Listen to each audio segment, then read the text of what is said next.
ನಮಸ್ಕಾರ ಫ್ರೆಂಡ್ಸ್, ನಿಮಗೆಲ್ಲರಿಗೂ ನಮ್ಮ ಒಂದು ಯೂಟ್ಯೂಬ್ ಚಾನಲ್ಗೆ ಸ್ವಾಗತ.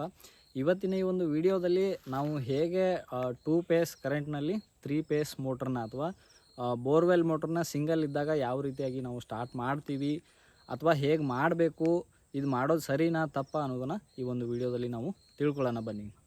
ಸಿರೀಸ್ ಅಂತೀವಿ ನಾವು, ಇದನ್ನು ಸಿರೀಸ್ ಮಾಡ್ತಾ ಇದ್ದೀವಿ. ಸೊ ಇದನ್ನು ಮಾಡಿ ನೆಕ್ಸ್ಟ್ ಏನು ಮಾಡಬೇಕು ಅಂತ ಅಂದರೆ, ಈ ರೀತಿ ಪೆನಲ್ ಬೋರ್ಡ್ನಲ್ಲಿ ಬರ್ತೀವಿ. ನಮಗೆ ಏನು 2 ಫೇಸ್ನಲ್ಲಿ ಸ್ಟಾರ್ಟ್ ಮಾಡಬೇಕಂತಂದರೆ ಈ ರೀತಿ ಕೆಪಾಸಿಟರ್ ಬೇಕಾಗ್ತದೆ. ಸೊ ಈ ಕೆಪಾಸಿಟರ್ ಸಹಾಯದಿಂದನೇ ನಾವು 2 ಫೇಸ್ ಇದ್ದಾಗ 3 ಫೇಸ್ ಮೋಟ್ರನ್ನ, ಬೋರ್ವೆಲ್ ಮೋಟ್ರನ್ನ ನಾವು 2 ಫೇಸಲ್ಲಿ ಕೂಡ ಸ್ಟಾರ್ಟ್ ಮಾಡ್ಬೋದು. ಅದು ಹೇಗೆ ಅಂತ ನೋಡೋಣ ಬನ್ನಿ. ಸೊ ಇವಾಗ ಲೈನ್ ಯಾವ್ಯಾವುದ್ರಲ್ಲಿದೆ ಅಂತ ಕಾಣ್ತಾ ಇದೆ ನಿಮಗೆ. ಇದರಲ್ಲಿದೆ, ಹಾಗೆ ಇದರಲ್ಲಿ ಕೂಡ ಲೈನ್ ಇದೆ. ಇವಾಗ ಈ ಒಂದು ಇದರಲ್ಲಿ ಲೈನ್ ಇಲ್ಲ, ಲಾಸ್ಟ್ ಒಂದು ಫ್ಯೂಸ್ ಏನಂತೀವಿ ನಾವು, ಅದರಲ್ಲಿ ಕರೆಂಟ್ ಇಲ್ಲ. ಸೊ ಇವಾಗ ಮೋಟ್ರನ್ನ ಹೇಗೆ ಸ್ಟಾರ್ಟ್ ಮಾಡಬೇಕು ಅಂತ ಅಂದರೆ ಈ ಕೆಪಾಸಿಟರ್ನ ಉಪಯೋಗ ಮಾಡಿಕೊಂಡು, ಸೊ ಇವಾಗ ಯಾವುದಕ್ಕೆ ಲೈನ್ ಇಲ್ಲ ಅಲ್ವಾ, ಸೊ ಆ ಒಂದು ವಯರ್ನ ನಾವು ಕೆಳಗಡೆ, ಅಂದರೆ ನಾವು ಮೇಲ್ಗಡೆ ಅಲ್ಲ, ಕೆಳಗಡೆ ಏನು ಸ್ಟಾರ್ಟರ್ಗೆ ಸಪ್ಲೈ ಹೋಗಿರ್ತದಲ್ವ ಇಲ್ಲಿ ಕೆಳಗಡೆ, ಸೊ ಅದಕ್ಕೆ ನಾವು ಈ ರೀತಿ ಇದನ್ನು ತುರುಕ್ತೀವಿ, ಈ ರೀತಿ ಇಡ್ತೀವಿ ಅಲ್ಲಿ, ಅಂದರೆ ಅಟ್ಯಾಚ್ ಮಾಡ್ತೀವಿ. ಸೊ ನೆಕ್ಸ್ಟ್ ಇವಾಗ ಇದರಲ್ಲಿ ನೀವು ಏನಂತ ಅಂದರೆ ಎಕ್ಸಾಕ್ಟಾಗಿ ನಾನು ಇದೇ ಫ್ಯೂಸು ಅಂತ ಹೇಳೋಕ್ಕಾಗಲ್ಲ, ನೀವು ಸ್ವಲ್ಪ ಅದ್ಲ ಬದಲಿ ಮಾಡ್ಕೊಂಡು ನೋಡಬೇಕಾಗ್ತದೆ. ಸೊ ಇವಾಗ ಈ ರೀತಿ ನಾವು ಈ ರೀತಿ ಒಂದು ಲೈನ್ಗೆ ನಾವು ಇದನ್ನು ಕೆಳಗಡೆಯಿಂದ ಈ ರೀತಿ ಕೆಪಾಸಿಟರ್ನ ಇನ್ನೊಂದು ವಯರ್ನ ಹಾಕಿ ಫ್ಯೂಸ್ ಹಾಕ್ತಾ ಇದ್ದೀವಿ. ಇವಾಗ ಈ ರೀತಿ ದೂರದಿಂದ ನೋಡಿದ್ರೆ ಕ್ಲಿಯರಾಗಿ ಕಾಣ್ತದೆ ನಿಮಗೆ, ಹೌದಾ. ಒಂದು ಕೆಪಾಸಿಟರ್ ವಯರ್ ಯಾವ ಫ್ಯೂಸಿಂದ ಲೈನ್ ಬಂದಿಲ್ಲ ಅಲ್ವಾ, ಅದಕ್ಕೆ ಕೊಟ್ಟಿದ್ವಿ.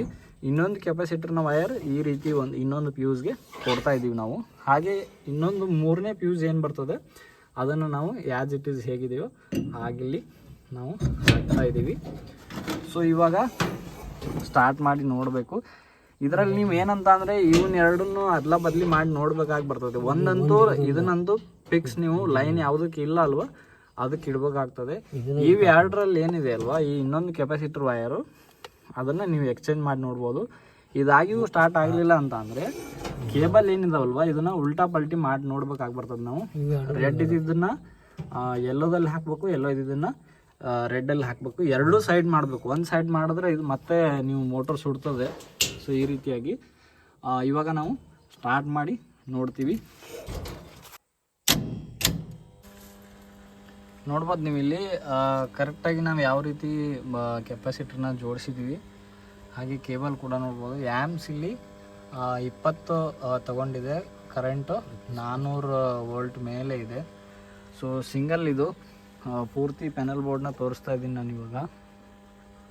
ಸೊ ಈ ರೀತಿ ಸೆಟಪ್ ಮಾಡಿದಾಗ ನಿಮಗೆ ಮೋಟಾರು ಸ್ಟಾರ್ಟ್ ಆಗ್ತದೆ ನೀರು ಬರಲಿಕ್ಕೆ. ಇಲ್ಲಿ ನೀರು ಕೂಡ ನೋಡ್ಬೋದು ನೀವು ಇಲ್ಲಿ.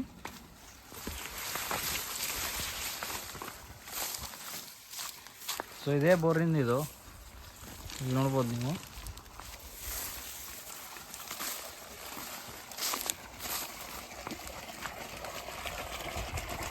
ಸೊ ಅರ್ಧ ನೀರು ಮಾತ್ರ ಇಲ್ಲಿ ಬರ್ತಾ ಇದೆ, ಇನ್ನು ಅರ್ಧ ನೀರು ಬೇರೆ ಕಡೆ ವಾಲ್ ಚಾಲೋ ಇರೋದ್ರಿಂದ ಅಲ್ಲಿ ಹೋಗ್ತಾ ಇದೆ. ಸೊ ನಮ್ಮ ಒಂದು ವಿಡಿಯೋದ ಕೆಲಸ ಏನಂತ ಅಂದರೆ ಸಿಂಗಲ್ ಫೇಸಲ್ಲಿ ಮೋಟರು ಸ್ಟಾರ್ಟ್ ಮಾಡಬೇಕನ್ನೋದು. ಸೊ ಸ್ಟಾರ್ಟ್ ಆಗಿದೆ. ಇದೇ ಒಂದು ಟಿ ಸಿಯಿಂದಾನೇ ಆ ಒಂದು ಬೋರ್ವೆಲ್ಗೆ ಲೈನ್ ಹೋಗಿರೋದು. ಸೊ ಈ ವಿಧಾನದಿಂದ ನಾವು ಬೋರ್ವೆಲ್ನ ಸ್ಟಾರ್ಟ್ ಮಾಡೋದ್ರಿಂದ ಏನಾದರೂ ಎಫೆಕ್ಟ್ ಇದೆಯಾ ಅಥವಾ ಇದರಿಂದ ಏನೂ ನುಕ್ಸಾನಿಲ್ಲ, ಬರೀ ನಮ್ಗೆ ಲಾಭನೇ ಇದೆ ಅಂತ ನೀವು ಕೇಳೋದಾದರೆ, ಖಂಡಿತ ಈ ಅಡ್ಡದಾರಿಗಳು ಏನೇನು ಇದಾವಲ್ವ ಇವೆಲ್ಲದರಲ್ಲೂ ಕೂಡ ಎಫೆಕ್ಟ್ ಇದ್ದಾವೆ.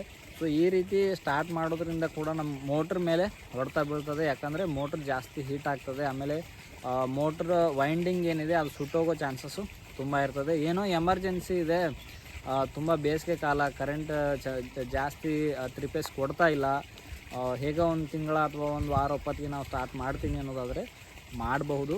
ಆದರೆ ಮೋಟ್ರ್ ಜಾಸ್ತಿ ಸುಡ್ತದೆ, ಜಾಸ್ತಿ ಹೀಟ್ ಆಗ್ತದೆ. ಈ ಒಂದು ಕಾರಣದಿಂದ ಅಂದರೆ ಇದ್ರ ಮೇಲೆ ನೀವು ಡಿಸಿಷನ್ ತೊಗೋಬೇಕಾಗ್ತದೆ, ಮಾಡಬೇಕಾ ನಾವು ಮಾಡಬಾರ್ದ ಅಂತ ಹೇಳ್ಬಿಟ್ಟು. 3 ಫೇಸಲ್ಲಿ ಸ್ಟಾರ್ಟ್ ಆದಾಗೇ ಇದರಲ್ಲಿ ಕೂಡ ಸ್ಟಾರ್ಟ್ ಆಗ್ತದೆ. ಬಟ್ ಅದೇ ಹೇಳಿದ್ನಲ್ವ, ಅಡ್ಡದಾರಿಗಳು ಏನೇನು ಇದಾವಲ್ವ ಇವುಗಳಿಂದ ಜಾಸ್ತಿ ನಷ್ಟನೇ ಇರೋದು, ಲಾಭ ಮಾತ್ರ ಇರೋದಿಲ್ಲ.